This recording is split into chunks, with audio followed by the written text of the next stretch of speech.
Good afternoon and welcome to Bophelong, a place of hope. I am your host, Puleng Molebatsi.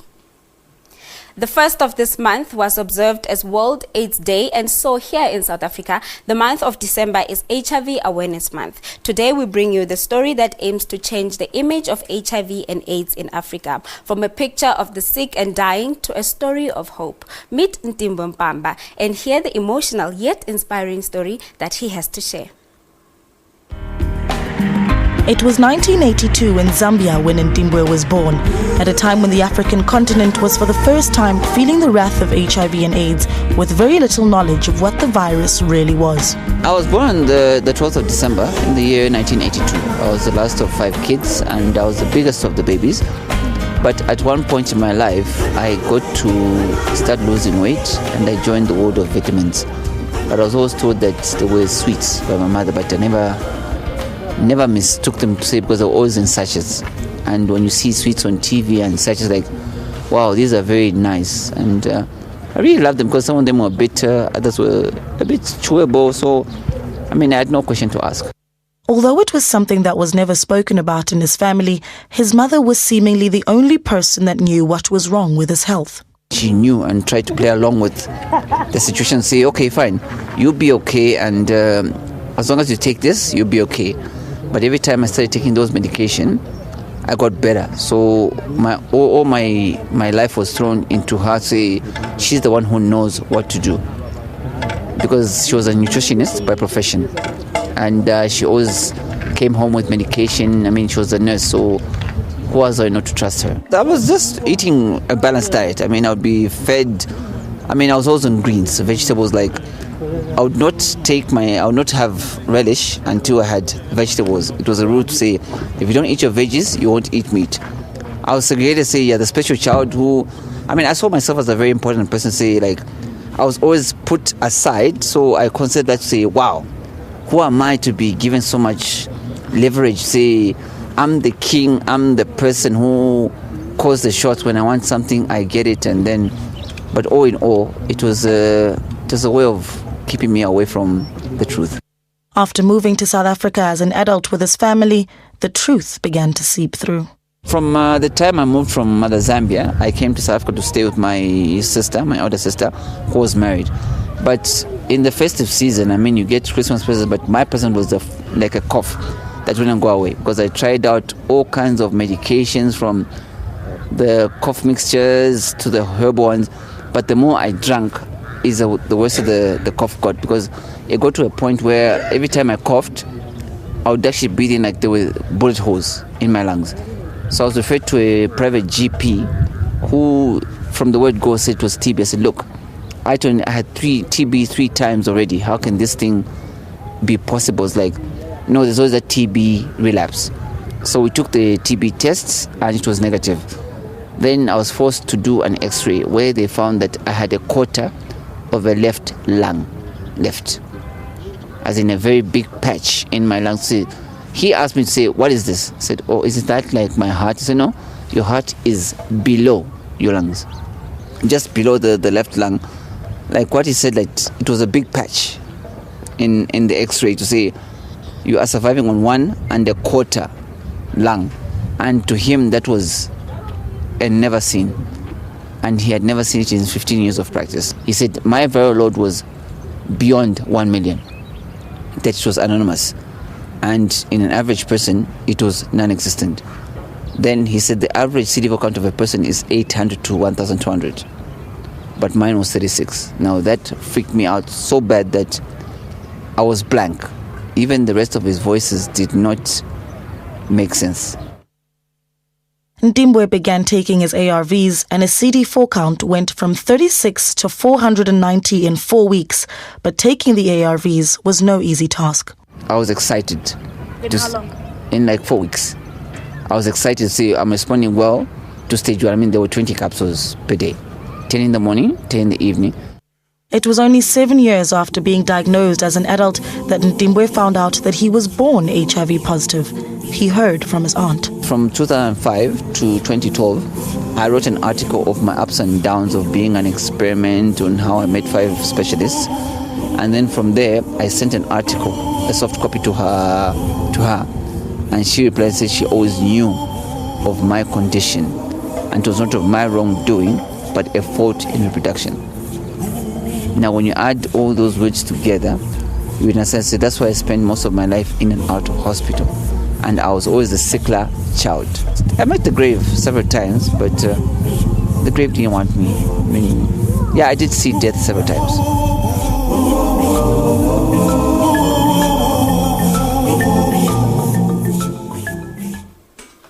Remember, we are always keen to hear from you. Email us bophelong@sabc.co.za and tweet at Bophelong Show. After the break, Ntimbo tells us about his story. Stay with us.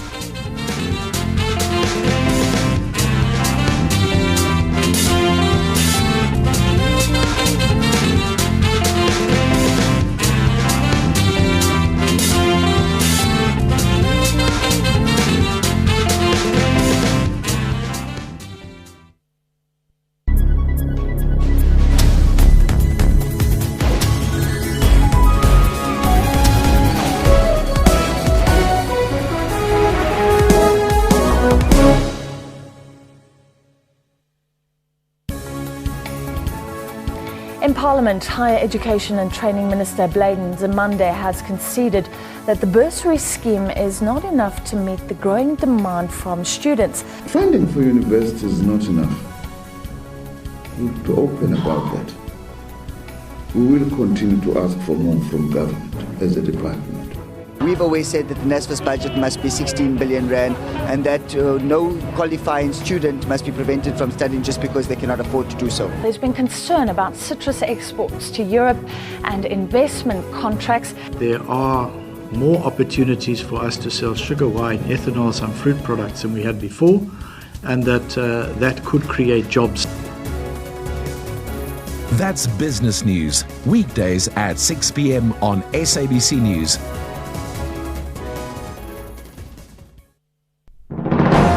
Zoom into Africa. This is the Kingdom of Lesotho. The leader is King Letsie III. The Kingdom of Lesotho attained full independence on 4th October in 1966. The population is more than 2 million people. One of the major languages spoken is English. Monetary unit is Maluti.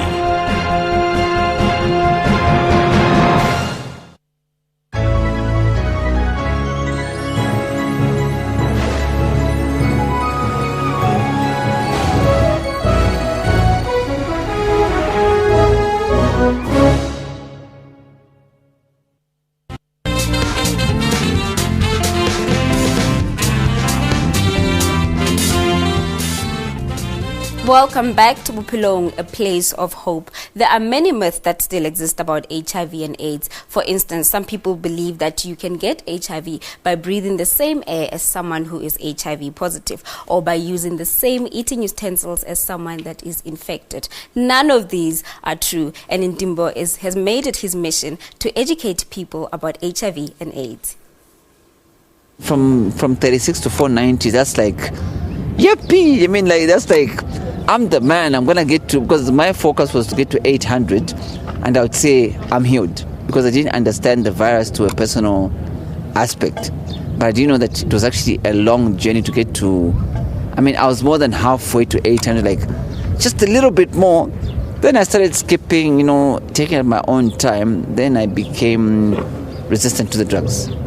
The more I took, the higher my viral load came going up, and my CV card dropped.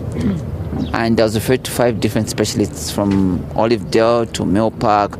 I mean, all those guys were so shocked to say, okay, we'll try this and this and this, see if it works.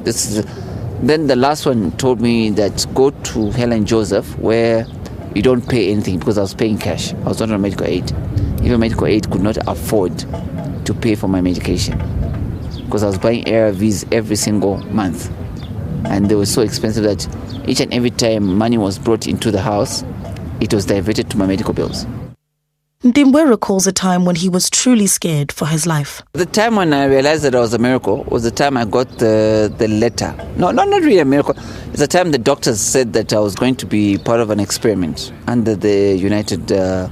I used to follow a lot of movies, say like there's this like guinea pig experiment. I saw myself as a famous guy, say I was going to be one of the first to be an experiment. I took famous in the wrong, because like, you mean I'm going to tell the story that I was a guinea pig? That's like a dream come true. Say, you watch a lot of TV, then you got to be the one who's going to be the guinea pig. I say like, wow, I'm famous, like, wow. But at the end of it all, I was famous for the wrong reasons, because I was going to be a tryout to say I can either live but I had no choice, because the private sector declared me as breadcrumbs. So with or without my permission, I was forced to either be a research or to go to the grave for the last and final time. Through his life, he shares a message with others. Who am I not to teach the rest? Say, guys, when it's 12-hour intervals, take your drugs. Whether you're at a party, whether you're at whatever, don't forget your ARVs, because once you forget, those guys will make use of your life. I've been labeled as a hero, but I think I'm a chosen. Most people say I'm a hero, I'm the untold, so there's so many titles. Others say I'm a great leader. But all in all, I see myself as a person who was given so much to carry, but I never ended up, because at the age of, I think 6 or 7, I was playing church. Then a woman of God told me that I would be a blessing to others. But to that was like, come on, like what is she talking about? But it was prophecy that was going to be revealed at a later stage.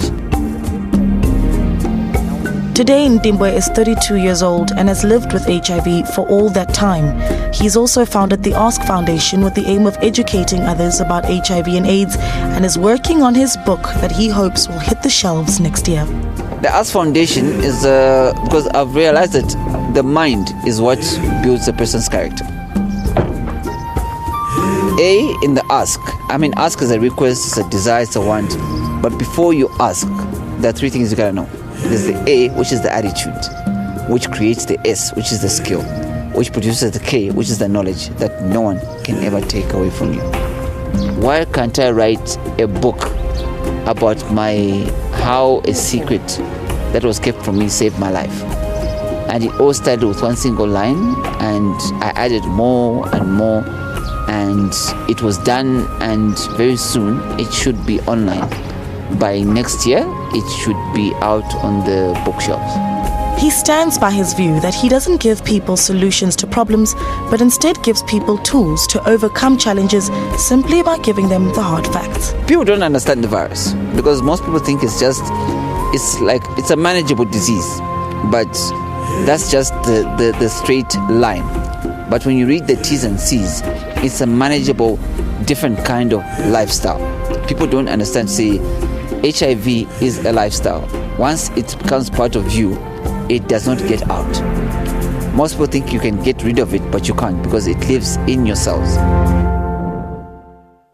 A happy belated birthday to Ndimbwe, who celebrated his 32nd birthday just yesterday. After the break, we hear what is expected of us on World AIDS Day and on HIV Awareness Month. Do not move.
A huge part of this African growth is technological innovation. Governments here are working hard to ensure that the continent's technology matches that of more advanced countries. High-speed internet connectivity is regarded as a utility. As the continent battles diseases like Ebola, social media becomes the preferred method to share information. People on social media are some of the society's most influential. To find out more, join me, Phumelele Zondi, on Network every Sunday at 7:30 p.m. only on SABC News.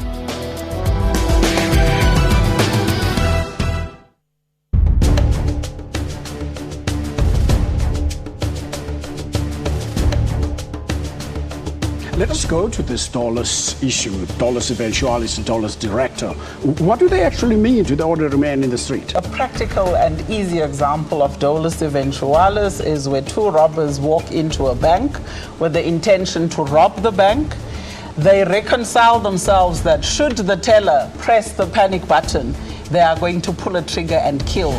So the intention is not to kill, but the intention is basically to rob the bank. That's Rights and Recourse, Sundays 2 p.m. on SABC News.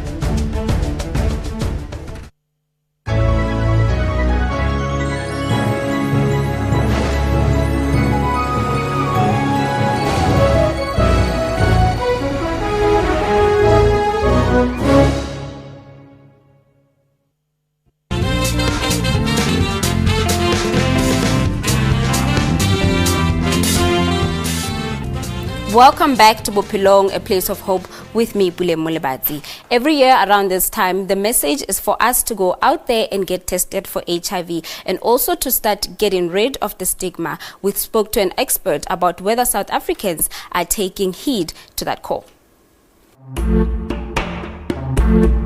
We caught up with Polokgolo Ramotwala, the editor of SA Positive magazine, to give perspective on what is happening in our communities with regards to HIV and AIDS. The idea is to create a platform where people living with HIV can get information about positive living, share their own personal stories, but also to empower people who've just recently tested that positive to be able to know where to go to. So we'll tell you, when you test positive, this is what you can do.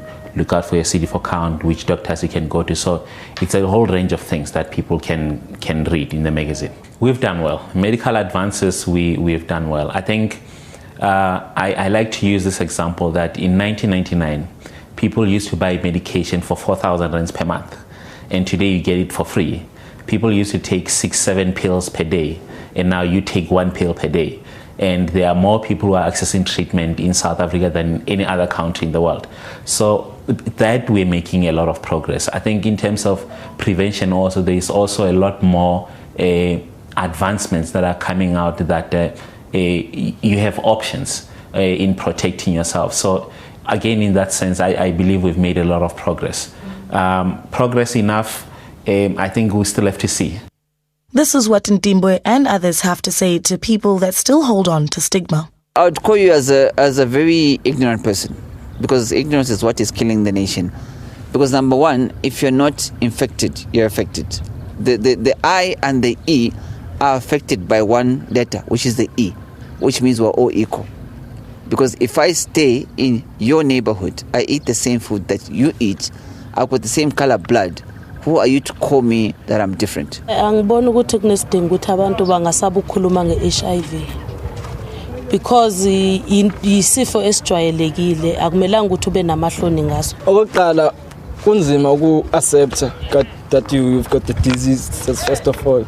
Secondly, it's too difficult to let everyone know about the disease that we have. Nna ke nahana re batho ha ba tlameha ho tshaba ho bua ka HIV hona jwale hoba HIV is le ntho e alafehang. So what I know is that if ever you don't talk about it now, it's a then you would never ever talk about it.